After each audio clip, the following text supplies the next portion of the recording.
de Facebook y en las diferentes plataformas, a través de los comentarios, puedan dejar su mensaje, puedan dejar su opinión, puedan dejar su voto. Siempre les pedimos que sea con el mayor de los respetos. Nosotros vamos a tratar de hacer que en la pantalla aparezcan todos sus comentarios, sus preguntas y obviamente que Gabriel Solano, nuestro invitado del día de hoy, pueda responderlas. Así que, Gabriel, muy buenas tardes. ¿Cómo estás? Matías Aupige te saluda.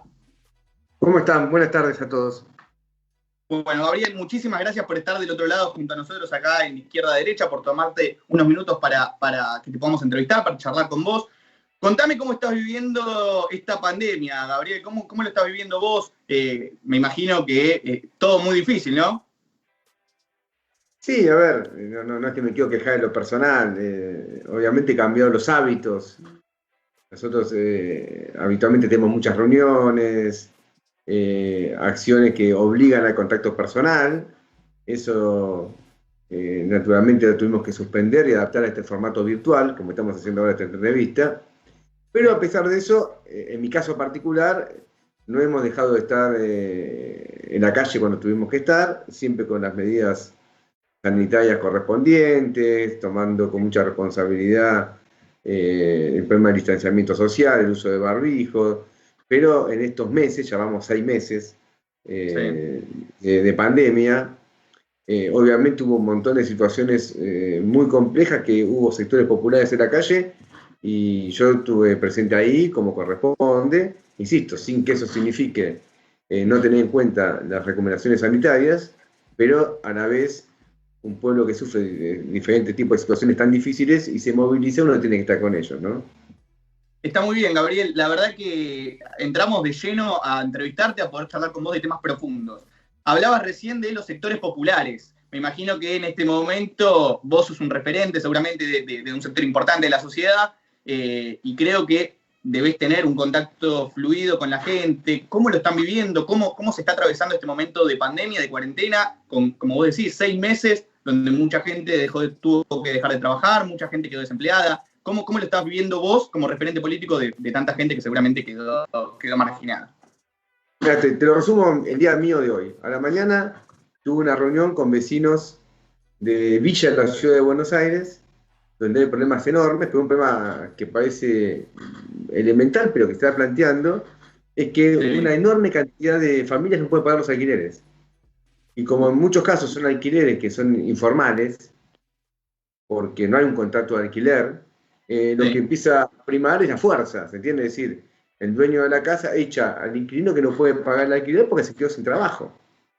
¿Qué salida tenemos frente a eso? Recién me acabo de reunir, justo me estaban ustedes mandando cuando termino, una reunión con los vecinos del barrio Olímpico. Los vecinos del barrio Olímpico son ese barrio que está ahí en Soldati Lugano, donde se hicieron las Olimpiadas de la Juventud. El gobierno de Rodríguez Larreta hizo una gran bambolla diciendo que bueno, iba a ser utilizado para los vecinos. Enormes problemas de infraestructura, también desocupación muy alta, boleta de luz que no pueden pagar. Termino esto, tengo una reunión con trabajadores bancarios. ¿Por qué con trabajadores bancarios?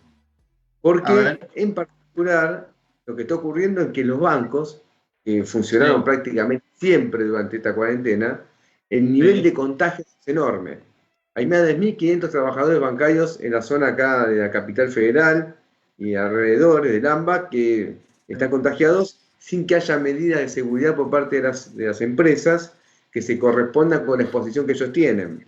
Y lo mismo ocurre con trabajadores, por ejemplo, de comercio. Yo tuve una reunión hace un par de días con trabajadores de supermercados donde también hay miles de trabajadores contagiados.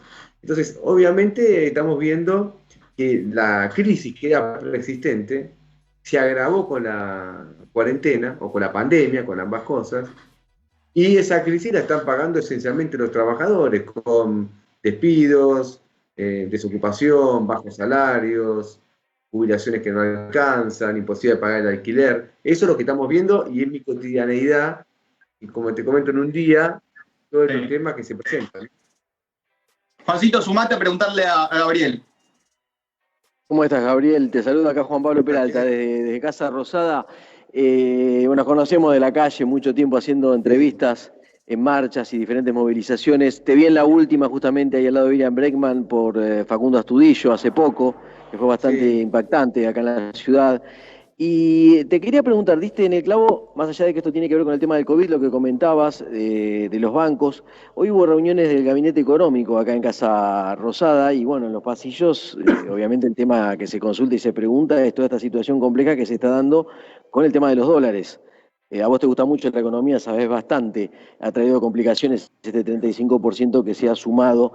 Y los bancos no saben, porque viste que cada uno está entrando a esta suerte de aplicación para ver si tiene posibilidades a través del ANSET de ser aprobado para comprar esos famosos $200. Bueno, ahora con la merma que se viene. Pero hay todo un tema que dijo Culfas, tiene que ver cuando se aplican este tipo de medidas nuevas, donde hay complicaciones, pero que se van a ir resolviendo. El tema es atraer inversiones, generar confianza, más o menos lo que se suele decir siempre, ¿no? En cada gobierno. Generar confianza, atraer inversiones. ¿Cómo estás analizando todo esto? Mira, el punto de partida de un análisis más global tiene que ver con que el gobierno actuó con una premisa desde que asumió Alberto Fernández. La premisa era que iba a tener una reestructuración de deuda y que la reestructuración de deuda iba a generar confianza necesaria para que Argentina empiece a crecer. Esa premisa resultó falsa. Resultó falsa. Se hizo la reestructuración de la deuda. De hecho, el gobierno había formulado una propuesta original que la modificó 4 veces. La última propuesta implicó un gasto adicional para el país de 17.000 millones de dólares, muchísimo dinero. En el medio se pagaron 5.000 millones de dólares de deuda. Y dijeron, bueno, está bien, es cierto, damos mucho más de lo que habíamos prometido, pero porque con esto vamos a tener confianza. Está pasando todo lo contrario. Desde que se firmó el acuerdo, continúa el fuga de capitales. Caen los precios de los bonos argentinos en el exterior. Se agravó la brecha cambiaria entre el dólar oficial y los dólares paralelos. Entonces, la premisa del gobierno era falsa. Y yo creo que lo más importante ahora es lo siguiente. Lo que se viene no creo que sea lo que dice Culfas. Lo que ellos están diciendo básicamente es lo que pueden decir. Pero lo que se viene es una probable gran devaluación de la moneda. Justo acá Nos leía... estás asustando, te digo. Nos estás asustando, No Gabriel. me está asustando, no es mi objetivo asustar a nadie, pero el análisis es muy claro. Pensemos que el gobierno anunció un super cepo hace unos días y se sigue agravando la situación. Tenemos de hecho un feriado cambiario, nadie puede comprar un dólar. Y esto va a desorganizar más la economía porque los exportadores no exportan a la espera de que viene una devaluación. Los importadores no importan porque no tienen dólar para importar. Cae la actividad económica. Es decir, que tenemos una enorme disgregación en este cuadro tan agudo de la crisis. Y es muy probable que esto que te estoy planteando sea en cuestión de días. Esto no aguanta. No aguanta porque la idea ahora, ¿cuál fue lo que dijo Guzmán cuando estuvo ayer en el Congreso? Dijo lo siguiente, bueno, teníamos la idea de que íbamos a lograr confianza con la reestructuración de deuda. No la logramos. Bueno, ahora lo vamos a hacer con el presupuesto. Este presupuesto es un dibujo. No da ninguna confianza. El dólar figura a 101 pesos para diciembre del 2021. Juan Pablo, con una mano en el corazón, ¿vos pensás que el dólar va a estar a 101 pesos a fines del año que viene? Cuando hoy el paralelo cerró casi 150. No existe, es un dibujo. Entonces vamos a tener que ir a un acuerdo con el FMI para generar confianza. Los tiempos de la crisis son mucho más, si se quiere, intensos. Y es probable que vayamos a esto y hay una presión capitalista muy fuerte por una devaluación. Se despierta la retención de la cosecha que están haciendo los ojeros, en el intento de las empresas de cancelar deuda porque lo ven barato el dólar ahora. Es lo que está pasando. Digamos, si me equivoco, ojalá, pero no creo. Está muy bien. Quería preguntarte, Gabriel, vos hablabas recién de una crisis preexistente que hoy se agrava, ¿sí? ¿Cómo es trabajar hoy en día con los sectores populares, con los sectores más vulnerables? Vos sos un referente de la política de estos sectores. ¿Cómo es trabajar, acompañarlos? ¿Cómo se hace para poder ayudarlos a que salgan adelante en un momento de crisis tal, ¿no? Bueno, acá el tema crucial tiene que ver con lo siguiente. Las organizaciones populares tienen que ser independientes de todos los gobiernos. Este es el punto de partida, ¿cómo se puede decir? Innegociable para nosotros. Acabo de leer una noticia que considero cierta, que es que la CGT hay un acto para el 17 de octubre, para apoyar al gobierno. Mi pregunta es la siguiente. Ayer, Juan Pablo, vos estás ahí en Casa Rosada, lo sabes. los trabajadores, la propuesta que llevó el gobierno para los trabajadores de empleo público nacional, un aumento de 14% en 4 cuotas. Lo terminan de cobrar en marzo del año que viene. Sí, Ahora, fue rechazado ya. Fue rechazado, obvio, pues es una burla. Imagínate, lo que va del año, la inflación fue de 20%, lo que va del año. Lo que falta, es decir, está muy lejos de compensar lo que se ha perdido y lo que se va a perder. Sí. Ahora, ¿a qué voy con esto? No solamente quiero marcar que estoy en contra de esa propuesta, sino que los sindicatos que van a hacer un acto a favor del gobierno el 17 de octubre no están acompañando al pueblo que sufre estos problemas. Porque si yo estoy a favor de mi punto de partida como sindicato es defender al trabajador, mi punto de vista de un sindicato es defender al laburante que se lo despide, es que no le cobre el impuesto a la ganancia, es que no lo desaloje a una ocupación de tierra. Sí. Esa es mi función. Si en cambio mi función la modifico para apoyar a un gobierno, mañana le digo al laburante, no, si a vos te quieren aumentar esto, arreglate, pues yo apoyo al gobierno que te da esa propuesta. Hoy se conoció la cifra de desocupación, hace media hora creo, yo la vi. En el lapso prácticamente de unos meses, la desocupación se incrementó en un 30% en Argentina. Está en 13,6%, algo así, vi. No sé cómo está la subocupación, pero también habrá crecido en la misma proporción, supongo. Entonces, Sí. ¿qué hacen los sindicatos? ¿Defendemos al laburante que es despedido o defendemos al gobierno? Porque la función nuestra, me refiero de una fuerza que se reclama a los trabajadores, es siempre defender a los trabajadores en todas las instancias. Y los sindicatos también debieran actuar de este modo. Bueno, sí, es cierto lo que vos decís. Digamos que lo que circuló acá por Casa Rosada es que dio el visto bueno por ahora a Alberto Fernández para que haya una movilización, que obviamente van a participar intendentes, la CGT haría su acto en Azopardo, tratando de cuidar, ¿no?, todos los protocolos, etcétera. Pero bueno, va en esa sintonía. Ahora, el tema en cuestión, en base a lo que vos replicabas, que te dije yo, nos estás asustando con lo de evaluación. ¿Vos creés que es la pregunta que se está haciendo todo el mundo y te la vamos a hacer? La gente puede estar tranquila con sus depósitos en dólares, en los bancos, en pesos inclusive, los que tienen ahorros allí.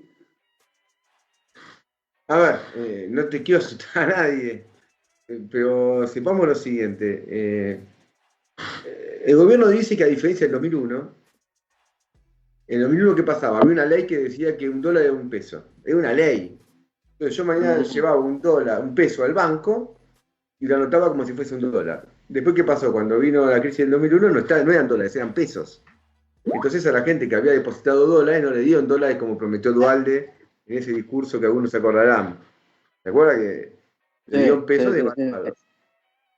Ahora es cierto que a partir de eso que ocurrió, los encajes bancarios que tienen los depósitos en dólares son más altos. Eso significa que una parte de esos dólares están inmovilizados en el Banco Central. Ahora bien, yo no quiero asustar a nadie ni fomentar ninguna corrida. Lo que quiero decir es que esto no va a ningún lado. Y no lo digo yo nada más. Guzmán, el ministro de Economía, el domingo previo a que se anuncie este supercepo, le dijo al Diario de la Nación en un reportaje que lo vio todo el mundo que quiere ver este tipo de cuestiones, que él no quería un supercepo porque no servía para nada. Era para aguantar y habitualmente nunca es bueno aguantar, me refiero, siempre hay que tener un plan para salir, no para aguantar. Pero la experiencia indica que parte de estos planes para aguantar no aguantan. Es decir, explotan mucho antes. Porque como todo el mundo se da cuenta que no va a ningún lado el plan, y es solo para aguantar, es una especie de puerta 12, todo el mundo corre rápido a ver quién sale primero. Claro. Entonces, esto no camina, lo dijo Guzmán, al Diario de la Nación el domingo previo. Entonces lo que vamos a tener... Gabriel, ¿sabés qué? Lo vamos a sumar a Manu Brusman, el productor del programa, que es un hombre muy político, le encanta, y quiere también sumarse a debatir, así que Manu, no sé si está del otro lado. Manu. Chicos, sí, bueno, espero que ahí se... Capaz que fue el banco. ¿Me escuchan? Acá estamos. No, estaba escuchando atentamente, estaba... El banco, ya no puede llegar. Sí. Bueno, no, digo... seguimos nosotros, y Manu, si podés, sumar. ¿Me escuchás ahí? Nosotros lo tenemos en off, quería sumarse Sí, recién, así que acá estamos, Mati. Acá se escucha. Perfecto. No, estaba escuchando atentamente la entrevista y bueno, y también para traer un poquito más de contenido también y poder hablarle a la gente y explicar lo que es una profecía autocumplida, ¿no? Porque a veces uno, queriendo o no, generar un estado capaz de alarma, lo termina generando. En el sistema financiero, como recién decía el legislador, no hay una situación estructural en cuanto a la reserva de dólares para poder pensar esta situación. Ahora sí, de los medios de comunicación y de un sector concentrado de la economía que tiene políticas y una propuesta contraria al gobierno, generan este estado y toda la gente va junta a retirar los dólares, obviamente esa cantidad de dólares no va a estar a disposición. Entonces, ¿qué es lo que termina pasando? Vos cuando en un banco vas a retirar determinada cantidad de dólares, tenés que avisar con 1 o 2 días. Y después los medios de comunicación van a decir que no están dando los dólares. Entonces me parece que queriendo llevar tranquilidad, no lo estamos haciendo. Por otra parte, sí, perdón, Gabriel. No, yo estoy a favor de lo que vos decís, pero yo quiero decir lo siguiente. Muchas veces, ojo, que llevar tranquilidad en Argentina sirvió para que, llamarlo de alguna manera, el chiquitaje quede agarrado y los grandes se borraron. Entonces se decía por los medios de comunicación, está todo bien, el sistema es solvente, no va a pasar nada. La gente creía en ese tipo de discursos, mientras los capitalistas se fugaban enorme cantidad de recursos del país, los pequeños ahorristas, el laburante que tenían ahorro de toda su vida en un banco, creyendo en la tranquilidad que también se pregonaba, quedó enganchado. Fue lo que pasó con el corralito, fue lo que pasó con las devaluaciones subsiguientes en muchas oportunidades, la del 2014, la del 2016. Entonces, mi función no es ni llevar tranquilidad ni llevar, como se dice, alarma. Es tratar de analizar lo que pasa. Si lo que pasa tiene una característica alarmante, tampoco corresponde reducir el voltaje del análisis, porque también está el peligro de decir a alguien que se está incendiando la casa, que ese incendio no está y que se muera quemado de adentro. Ojo con eso. Digo, porque en Argentina tenemos una larga tradición de que el que se queda justamente adentro y se le quema la casa y muere ahí adentro, son los laburantes. Y los que saben más o menos cómo se maneja el asunto, se la fugaron antes. Ahora, yo en todo este análisis que venimos escuchando, tanto Matías, Juan, Gabriel, y la contextualización que estamos haciendo de la situación económica, escucho hablar de un montón de variables, pero por la forma de encarar la problemática parece que se hace foco en la política de gobierno que se está llevando adelante y no en el contexto global que está hundiendo la economía de todos los países. Porque yo veo que también eso tiene que ver con, digamos, una intencionalidad de no ir al hueso de la cuestión y hacer política con la situación económica. No me parece mal, pero yo tengo la honestidad intelectual de poder decirle a los televidentes, en este caso, por llamarlo de alguna manera, porque justamente estamos en una situación de pandemia que está golpeando todas las economías y me parece que tratar de dirigirlo a la política económica del gobierno nada más es medio tendencioso. Y por otra parte, la situación del dólar, le preguntaste a Juan Pablo, pero me sumo a la pregunta si es serio el presupuesto. Claramente que en lo particular a mí me parece serio. En el gobierno de Cristina Kirchner, el dólar se vendía a dólar futuro y el dólar futuro era lo que salía en el momento de tener que pagar el bono, salvo cuando vino Macri que pegó la devaluación y generó esa ganancia extraordinaria. Pero sí se movía el dólar paralelo. Pero vos en el gobierno de Cristina Kirchner podías comprar dólar sin impuestos y en un año vos podías retirar tus dólares y los comprabas sin impuestos, sin el 20% que era para los turistas. Esto te lo digo también para poder traerlo y contextualizarlo para una mirada de que esté la otra visión también. A ver, vamos por parte. En relación al problema del impacto de la pandemia en la economía mundial, no lo voy a dudar. Por eso yo hablé de una crisis preexistente que se agravó. Sí. La crisis de Argentina tenía una caída económica previa a la pandemia. Y teníamos una crisis social previa a la pandemia. Entonces, no todo podemos achacárselo a la pandemia porque sería un error. Esa crisis es muy fuerte en Argentina. Todo el mundo admite que Argentina hace 10 años que no crece, que prácticamente no genera puestos de trabajo reales. Entonces, esa situación es previa. La pandemia la agravó en Argentina y en el mundo. Entonces, eso es cierto. Ahora, cuando uno discute la política económica del gobierno, es lo único que se puede discutir. ¿Qué vamos a discutir si no es eso? ¿Qué vamos a discutir? ¿El virus? No, tenemos que discutir sobre la base de lo que existe, qué es lo que se hace. Solo se puede discutir qué es lo que se hace de acá para adelante. En relación a ese tema, justamente aparece cuáles son las políticas de salida. Si la salida pasaba por una renegociación de deuda, o si pasaba por otro aspecto. Nosotros somos de la idea que hay que tomar otro tipo de medidas. Por ejemplo, nosotros somos partidarios de que en un cuadro como el que tiene Argentina, sería fundamental que el sistema financiero pase a manos públicas. Porque el sistema financiero se ha convertido en la principal fuente de fuga de capitales del país. Y la fuga de capitales en Argentina es extraordinaria. Y Argentina no tiene futuro con una fuga de capitales de ese nivel. Todo tiene que pasar a manos públicas el sistema financiero.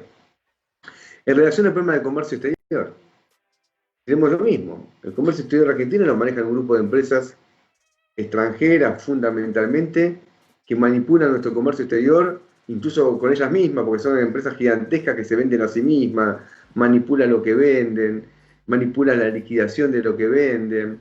Entonces tiene que pasar a manos públicas. El problema del sistema previsional. El sistema previsional es otro aspecto fundamental. Nosotros no nos parece para nada correcto, y acá quiero ser taxativo, hoy hubo una marcha de trabajadores jubilados, porque la primera medida que tomó el gobierno actual, en diciembre, antes de la pandemia, fue suspender una movilidad jubilatoria que existía, que era muy deficitaria, pero no la suspendió para mejorarla, sino para empeorarla. Si uno calcula lo que hubiese recibido un jubilado con la movilidad jubilatoria anterior, que hoy está suspendida, era más que lo que se consiguió con los aumentos por decreto del gobierno. Al final de cuentas, ¿qué tenemos? Tenemos con que 5,5 millones de los jubilados están recibiendo la mínima, aproximadamente 18.000 pesos, cuando la canasta básica del jubilado está hoy ya en 44.000. Es decir, está la jubilación que cobra la mayoría de los jubilados, casi un 60 y pico % por debajo de la canasta básica del jubilado. Las paritarias mayormente se encuentran suspendidas. Sí. No ha habido aumentos paritarios sin que eso haya implicado que la inflación no siga existiendo, porque la inflación acumulada en lo que va del año ya está en un 20%. Y todo hace pensar, de acuerdo al último número de agosto, que fue 2,7, que los meses de septiembre, octubre, noviembre y diciembre todavía va a aumentar más, aparte por el desbarajuste con el dólar. Entonces, eso es lo que está ocurriendo ahora en Argentina. Esa descripción. Entonces, la pandemia obviamente impacta, pero el tema que estamos discutiendo es qué política se toma en relación a la pandemia. Sí, Juancito, quería preguntarle. No, quería ver qué nos podía decir Gabriel con respecto, porque cuando se habla de recuperar a la Argentina, que empezó mal este año 2020 con un nuevo gobierno y que va a ser muy difícil recuperarse, pero bueno, todos guardamos esperanza porque vivimos acá. Cuando se habla de esto de que ahí no van a venir inversiones porque no le podemos garantizar el sistema institucional republicano, lo que está pasando con el tema de la discusión en la justicia, con los jueces, con la Suprema Corte, bueno, un poquito que me hagas rápido a ver qué posición tienen con respecto a eso, porque el otro día escuchaba una dirigente de Cambiemos que decía, bueno, así textualmente, los troscos cuando tienen que tomar posición, dijo, vos la habrás escuchado, dijo, se ponen del lado del kirchnerismo, dice, al fin y al cabo terminan apoyando, dando quórum y demás. En este caso, ¿ustedes qué posición tienen con respecto a eso? El Frente de Izquierda. ¿A reforma judicial? Claro. Reforma judicial, lo que está ocurriendo con... A ver, lo de las inversiones es un punto aparte porque no van a venir. Argentina tiene fuga de capital, lo acabo de decir. Claro. El problema de Argentina es que se fuga el dinero, no hay inversiones. Y el problema que tiene Argentina tiene que evitar esa fuga de capitales para poder tener una inversión. Si vamos a decir que si no hay un chantaje, que es el siguiente, vos querés inversiones, aceptar la reforma laboral, te dicen. Porque el costo del trabajo argentino es muy alto. Entonces, para que una empresa se radique en Argentina, no se radique en Brasil, tenemos que eliminar, por ejemplo, el régimen de indemnizaciones. Eso es lo que te dicen todo el tiempo. El salario en Argentina más bajo no puede ser ya. Si no me dicen dólares, ¿cuánto está el dólar? Si uno, tomemos el dólar blue. Hoy el salario en Argentina no tiene parangón, está en $400 el salario promedio de Argentina. El salario mínimo argentino es más bajo que el salario mínimo de Bolivia. Vayan a la estadística y véanlo. Entonces, las inversiones no van a venir. Lo que necesitamos nosotros es que el ahorro del país sea concentrado en una banca nacional única para poder desarrollar Argentina. Ahora, el tema judicial tiene otra característica. El tema judicial, acá hay una lucha que tiene que ver con lo siguiente. Primero hay una crisis económica. Como hay una crisis económica, no hay lugar para todos. Está la frazada corta. Sí. Si te tapas la cabeza, te tapan los pies. Entonces, algunos grupos económicos van a quebrar. Y eso se está judicializando. Entonces, quien maneje la justicia, maneja posiblemente la supervivencia de ciertos grupos económicos, en primer lugar. En segundo lugar, hay fuertes denuncias de corrupción, de unos y otros. Yo creo que son todas ciertas. ¿Entiendes? Es decir, son ciertas las que acusan a los kirchneristas a los macristas y son ciertas los macristas a los kirchneristas. Es todo cierto. Lo que pasa es que la justicia actúa de una manera manipulada, porque persigue a uno y no a otros. Yo estoy seguro que son todas ciertas las denuncias de corrupción. No digo cada una en particular, pero tomado en general, no tengo la menor duda, creo que no tiene la menor duda el pueblo argentino, que todo esto es cierto. Pero todo manipulado. Entonces, quien se queda con una porción del aparato judicial, logra un control sobre el otro muy importante. Entonces, Sí. detrás de la pelea judicial, no está el problema de las inversiones, es un verso para la tribuna. Está por ver quién se queda con una parte del aparato del Estado para derrotar a un adversario, y en eso se juega todo. Nosotros no vamos a acompañar una reforma judicial que tiene por propósito, por un lado, fortalecer al actual gobierno, buscar la impunidad de sus propios funcionarios y fortalecerlo frente a los trabajadores. Nuestra propuesta judicial es mucho más simple. Nosotros somos partidarios de terminar con un sistema judicial vitalicio. Los jueces hoy duran de por vida. Queremos, en cambio, un sistema judicial que sea revocable, electo por el pueblo, tanto de jueces como fiscales. Y no vamos a acompañar un sistema vitalicio que todos han de alguna manera fomentado. El kirchnerismo, el peronismo, el macrismo. No nos vamos a comprar el verso de las instituciones que nos venden unos y otros, porque sabemos que detrás de ese verso está esta pelea por la sobrevivencia de intereses muy fuertes. Está muy bien. Gabriel, para sacarte un poco del tema de economía y, ir tocando diferentes temáticas. Sabemos que en el día de ayer, hubo una marcha grande por parte de los farmacéuticos, por parte de los enfermeros y enfermeras que fueron a la legislatura para dejar un petitorio para ser reconocidos como médicos, no como médicos, sino como personal de la salud profesional, ¿no? ¿Qué postura tienen ustedes del FIP? ¿Quieren acompañarlos? ¿Hubo una represión importante? Me imagino que tenés información sobre esto. Sí. Yo tengo un proyecto, ya lleva como 2 años, discutido, elaborado en común con las enfermeras y los enfermeros para que pasen a la carrera de salud. Es un atropello enorme que existe, es una discriminación. Los enfermeros estudian mucho. Muchos de ellos son licenciados, licenciadas, hacen posgrados. Y sin embargo no se lo considera, por ejemplo, la carrera de salud como si se lo considera a un kinesiólogo, a un psicólogo, a una partera. Y eso implica para el trabajador enfermero, enfermera, menor salario, bastante menor salario, implica peores condiciones laborales, jornadas de trabajo más extendidas. Yo estuve ahí, hablé en el acto que se hizo. El tema lo discutí mano a mano con Larreta. Cuando yo, aparte de ser legislador de la ciudad, fui candidato a jefe de gobierno por el Frente de Izquierda. Cuando terminó la elección, Larreta invitó a todos los que habían sido candidatos, digamos 4, él y 3 más, a una reunión particular. Yo dije, sí, yo voy a una reunión. Dice, trae los proyectos. Yo fui con una carpeta gigantesca, se los llevé los proyectos a Larreta. Cuando me dijo, ¿cuáles son los más importantes? Y el más importante de todos es enfermería. Lo discutí con él. Dije, esto no puede ser, hay que solucionarlo. Ya pasó de eso cuando fue un año más o menos casi, porque habrá sido, las elecciones fue en octubre del año pasado. Me reuní con Larreta a fin de octubre, estamos ya en septiembre, el pescado está sin vender. Y esto es un tema que es acuciante. Y bueno, los enfermeros, enfermeras fueron porque era el Día de la Sanidad y quisieron llevar el reclamo y encima no solamente no le dan una respuesta satisfactoria, sino que los reprimen y le rompen la cabeza a 3 mujeres en la puerta de la legislatura. Es un atropello ¿Qué fue enorme. lo que pasó? ¿Por qué, vos que estuviste ahí, qué fue lo que pasó para que llegue a ese punto, ¿no? Terminaron 3 mujeres golpeadas con cortes profundos en la cabeza. Yo justo no estuve en el momento del incidente ese, porque había estado antes en un acto ahí, hablé, me estaban esperando arriba para una entrevista que tenía que hacer, y cuando llego a la entrevista empiezo, me llaman que pasó esto y bajé.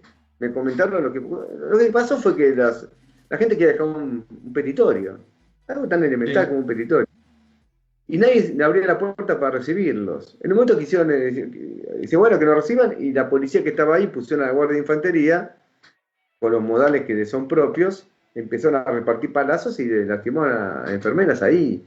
sin ningún tipo de razón, justificación, un hecho absolutamente desmedido, pero es la consecuencia de la negativa a atender un reclamo que yo vengo insistiendo hace mucho tiempo, incluso en el debate de jefe de gobierno lo dije, me dediqué 30 segundos al tema, dije, miren, enfermero, pasa esto, lo dije en el debate que lo vio medio mundo.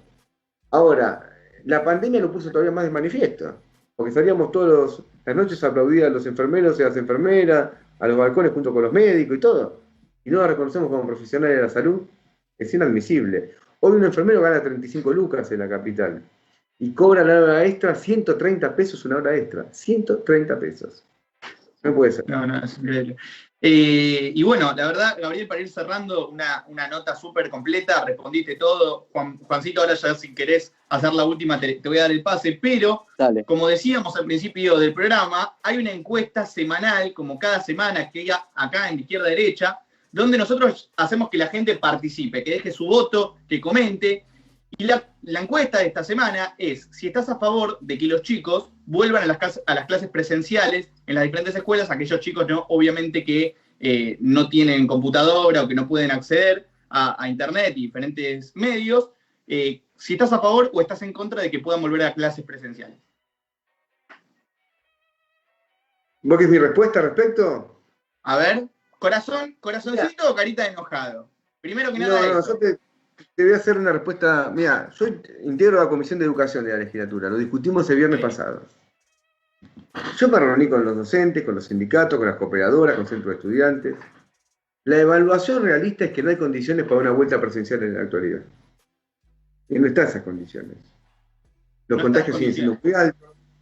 Ayer hubo en la capital 950 casos. ¿Y no hay forma de protocolizarlo para que los chicos puedan volver a clases de alguna manera, de forma presencial? ¿Sabes qué pasa? Los colegios de la capital son un desastre. El protocolo es un papel. Esto es un título, Pará, vamos por parte. Esto es un título. O sea, vos como legislador porteño decís que los colegios en la ciudad son un desastre. ¿Por qué son un desastre? Porque tienen todo tipo de carencias. Todo tipo de carencias. Yo hice un mapa, como legislador, hice un mapa sobre la cuestión edilicia en los colegios. No te imaginas la cantidad de denuncias que presenté. O sea, llevé todas juntas, las junté todas, porque digo, ¿qué hago con todo esto? Le pedí una reunión a la ministra Acuña, a la ministra de Educación. Le llevé una carpeta gigantesca. Entonces, mañana el protocolo, es un papel el protocolo. Yo quiero saber si ese protocolo es aplicable o no es aplicable. Ahora, mientras tanto, digo, para que también seamos realistas, la propuesta del gobierno no es una vuelta a clases. El gobierno ni siquiera propone volver a clases. El gobierno está proponiendo nada más. Lo que dice el gobierno es que unos 6.000 chicos que quedaron fuera, según ellos, de la conectividad, más los pibes que están en quinto año y algunos de primer grado, tengan clases en las plazas o en el patio del colegio. No es la vuelta a clases. Acá lo que tiene que haberse asegurado, y todavía el tiempo perdido no se va a recuperar, pero al menos para adelante hay que hacerlo, era entregar a los pibes conectividad y los dispositivos técnicos para que, sabiendo que no es igual la educación presencial que la educación a distancia, yo soy un defensor acérrimo de la educación presencial, soy muy crítico de la educación a distancia, desde hace años, he escrito artículos en revistas contra la educación a distancia de hace 20 años para acá, vengo trabajando el tema, pero acá el problema es que tenemos una pandemia, y tenemos una situación muy difícil con contagios. Allí hubo 1.000 contagios en la ciudad. Ojo, tampoco sacamos a descorchar champán de que el tema pasó, no es así. Y donde se abrieron los colegios en otros países, la experiencia fue complicada. En Israel es un ejemplo, ahora en Francia lo estamos viendo, pasó en España. En Jujuy. Y mirá, Gabriel, se abrió las colegios de entrada. ¿Por qué no se entregan las computadoras a los pibes? ¿Y por qué no contiene a los docentes para que haya más trabajadores de la educación asistiendo en la educación a distancia? La Reta despidió a 2.000 docentes hace un mes atrás. Dejó en la calle la Reta a 2.000 trabajadores, docentes, que son trabajadores que tenían, digamos, estaban en un cargo de modo interino, y como no hubo concursos públicos, dejó en la calle a 2.000. Es un momento de retener a esos docentes para evitar una deserción estudiantil. Y preguntarte, ya más que como periodista, como psicólogo que soy, te pregunto, ¿hay desde la legislatura, de parte de los legisladores, ¿hay algún proyecto para poder dar contención a estos chicos que no están pudiendo ir a clase? Porque, a ver, la temprana edad es lo más importante que tiene un chico, o un niño, un joven, para poder educarse, para poder entrar en el mundo de la educación, en el mundo laboral. ¿Cómo se puede contener a ese chico que perdió el año, obviamente no al 100%, pero que no pudo ir a clase, que perdió el contacto con sus compañeros, que perdió el contacto con sus profesores? ¿Cómo se hace para contener a ese chico, para poder acompañarlo, ¿no?, en este proceso que obviamente con la virtualidad es muy, muy complicado? Por eso, nosotros tenemos un montón de proyectos que hemos presentado, un montón. Uno de ellos, que era el elemental, tenía que ver justamente con asegurar la conectividad de los chicos. Sí. Cosa que no se aseguró. Pero no se aseguró a niveles, ¿cómo se puede decir? Yo te quiero ser claro, el número de 6.500 que dio Larreta es falso. Es muchísimo más alto. Muchísimo más alto. La matrícula estudiantil de la Ciudad de Buenos Aires, ¿sabes cuánto es? Son 350.000 estudiantes.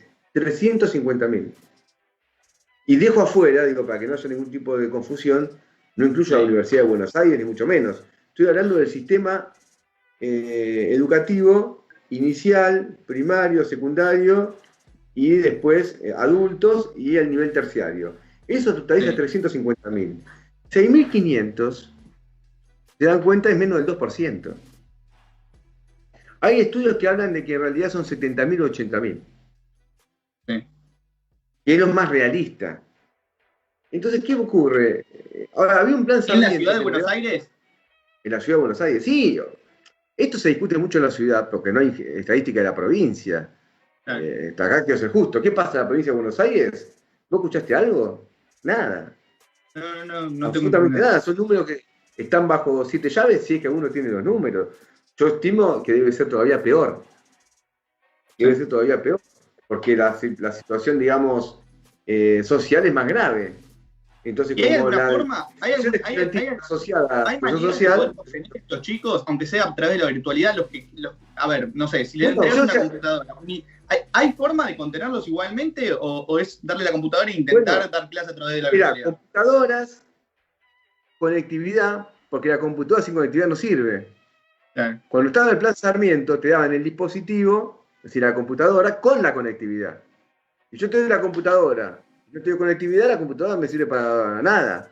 Entonces, computadora, conectividad y después un apoyo a los docentes para que hagan un fuerte trabajo, que lo están haciendo con mucho, mucho esfuerzo, de contención. Pero acá los docentes se los redujo, porque sacaron 2.000 docentes ahora del sistema, cuando tenían que estar trabajando para tratar de contener lo que es una deserción que posiblemente se iba a dar en un cuadro de virtualidad. Entonces, no se quiso hacer todo este tipo de cosas. Y tampoco el tema de la alimentación, que fue otro tema muy importante que se discutió en la virtualidad, porque la alimentación decayó muchísimo y los comedores escolares cumplen un papel importante. Y hemos presentado también un proyecto de una tarjeta alimentaria de 5.000 pesos para todo el universo educativo, que tampoco esto ser discutido. Juancito, sumate para ir despidiendo ya a Gaby. Bueno, agradeciéndole a Gabriel Solano la predisposición, ¿no? Y esta va de cajón, Gabriel, no ibas a zafar, no has esquivado ningún bulto, así que me animo. Tampoco es nada grave, tranquilo. Pero bueno, en este país donde se vive subiendo al ring, parece que está Donquín a veces gobernando, se sube a Cristina, se sube a Mauricio, ahora se sube a Larreta.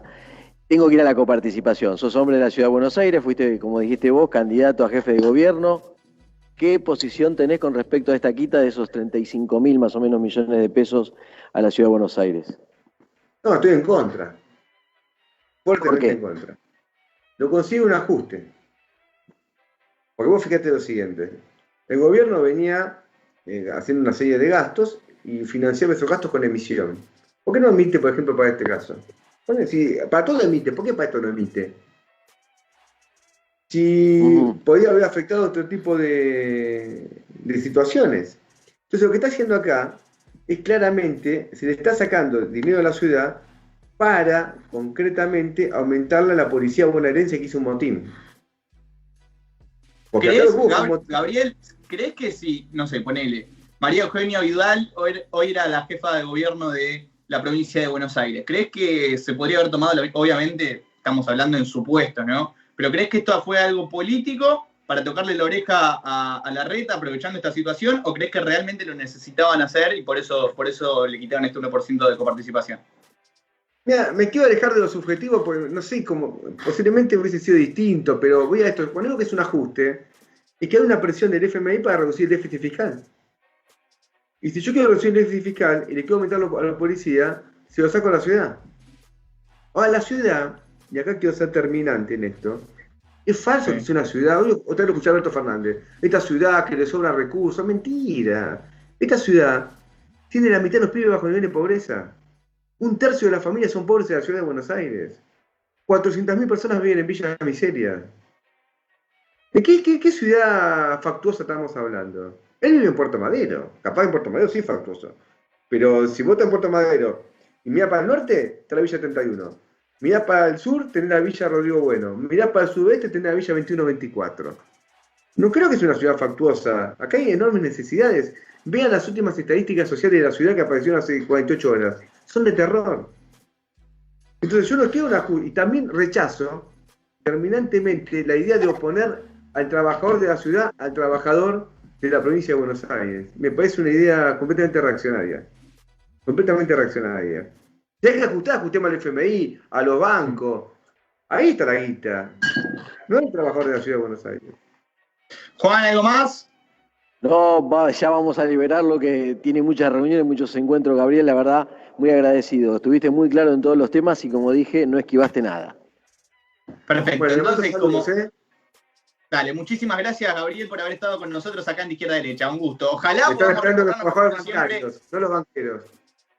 No, los Está banqueros. muy bien. Ojalá nos reencontremos en los estudios de Izquierda a Derecha próximamente. Chao, chao. Saludos.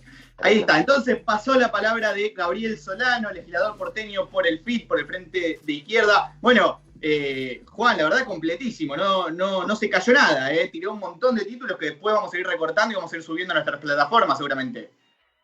Sí, además, como decíamos, siempre ha sido el Frente de Izquierda de los Trabajadores el que a veces ha estado ahí como en una posición, ¿no?, pendular, para algunos, para otros no tanto, para otros está en contra de todo, viste que siempre se dice lo mismo. Sí. El trotskismo está en contra de todo, pero bueno, dio definiciones claras, varios títulos, como decías vos. Y por lo pronto, bueno, ya veo que estamos sobre el final del programa, sigue la preocupación, obviamente y claramente, económica. Tengamos en cuenta que lo que decía hoy. ¿Cómo se está hoy viviendo rápidamente, Juan? ¿Cómo se está viviendo allá en Casa Rosada estos momentos que vos decís que está complicado por el tema de la economía? Y yo te lo digo desde el lado del periodismo, por lo menos de mi parte, no voy a hablar en nombre de mis colegas y mis compañeros. Como que no hay respuestas claras. Lo que le comentaba recién a Solano sobre lo que había dicho hoy el ministro de Desarrollo Productivo, sobre, bueno, estamos viendo, vamos a ver, esperando que haya inversiones, que haya la famosa idea de que vamos a generar la suficiente tranquilidad como para que todo empiece a caminar, a encaminarse. ¿Cuándo es la pregunta, no? ¿Cuándo es la pregunta?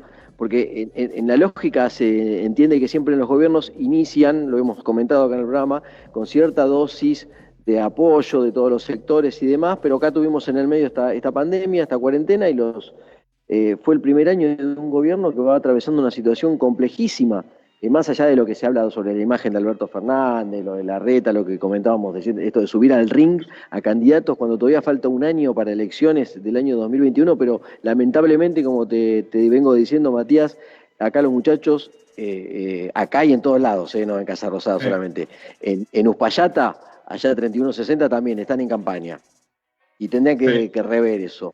Tendrían que rever ese tema. En vez de ponerse en campaña, muchachos, gestionar me parece que es el tema.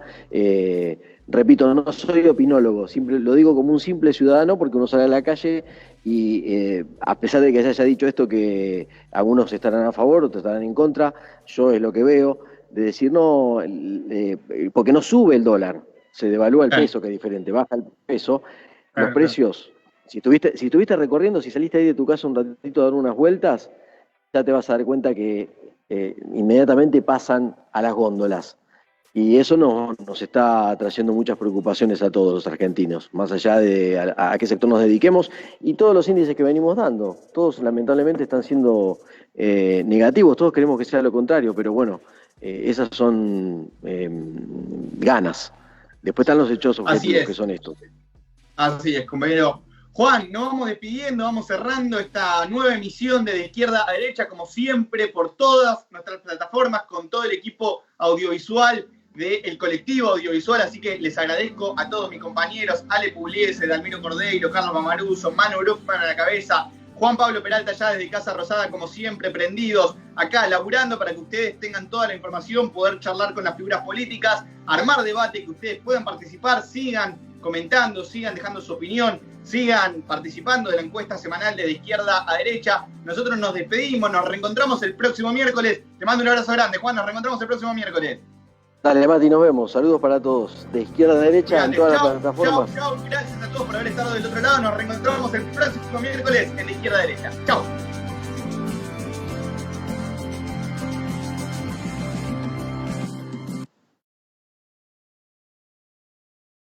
¿Listo?